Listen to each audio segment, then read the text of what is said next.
Hello, my name's Dr. Bhatia, and this video is here to offer some insights I've developed that can be helpful to anyone who's about to embark on an important conversation and an important relationship. It's about how we can set up that first connection so that things are moving really well, so that the rest of what goes ahead is set up with really good foundations. I use it quite often when I'm consulting, and I've come up with a little poem that I'd like to share with you today just to keep it fun and light.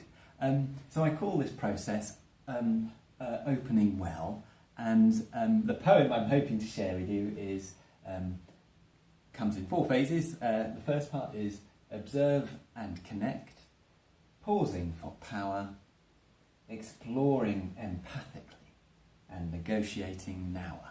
Yes, pardon my poetry. It's yes. Enough of that. Shall I explain how it works? So the first part is having set myself up for success, which is another YouTube video which you can have a look at. I then am about to meet the person I'm about to deal with. So before I do say anything, I will observe that person and our situation. In doing so, I then get a sense of where they're coming from their body language, their posture, their situation, and it allows me to then connect with them at the same energetic level that they're at. So if they're buoyant and bouncy, I can meet them at the same level, and if they're slightly internalized or lowered, I can meet them there too. And in doing so, we're not crashing together, we're then moving at the same speed and the same resonance together. And then when we move, we can then move together as well. That connection may involve an introduction, so I might say, hello, my name is, so that we've kind of established the role that I've taken on board. So, hello, my name is Dr. Bhatia. I'm working as the GP or a present practitioner or as a parent or a husband or something along those lines. The next part is the crux of the work really, which I call pausing for power. Another word I use for it is presence. There's something about when we've connected with someone and we've said hello, if you can just allow a little bit of space and a little bit of silence, it allows that connection to equilibrate and allows me a little chance to listen to what's being said. And there's nothing more potent in allowing connection and communication than being heard. And so I find if I pause and I'm attentive, it sets up the best relationship.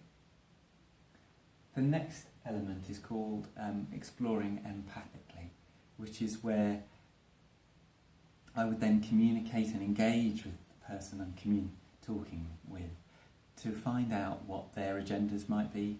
And sometimes their agendas are obvious, sometimes there are hidden agendas tucked in there. So I might inquire as to what their ideas could be, their concerns, their expectations, their preferences, whether what they're talking about has impacted on them, and also engage with their emotions, their body's response, which is sometimes different to what their mind's response is. So someone can agree to something, but their body's not really agreeing to it. But I know if their body's open, then both parts are agreeing, for example. And the last part is called negotiating nower, where I know that being present in that moment, this moment now rather, is really important. And I will negotiate here and now what I feel we could try and achieve with the other person. So I'll ask them, how can we make the most out of our time together? And that clearly sets out the time frame, our agendas, and we can then work collaboratively. I find attending to differences of opinion and obstacles earlier rather than later, so nower seems to be much better than a later error, it is by far the best way to go. And doing so gently and diplomatically, having set up the early foundations, makes a really big difference. So just to reiterate that poem once again, so I'll meeting someone I will observe, then I'll connect. Hello, my name is.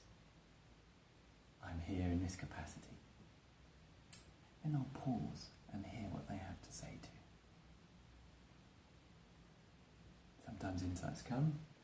I might then offer the opportunity to explore what the other person's agendas are and also share some of mine once they feel heard. And in that process, we can then negotiate what will help bring out the best in this situation for me, for them, and also for the system in which we're working in. I call it a triple win. I'm an ambitious guy, and I know if we can set that up well at the start, the rest of our communications are going to go flying. I hope you find this useful. I'd love to hear what your thoughts are. Do get in touch. Wish you all the best, and bye for now.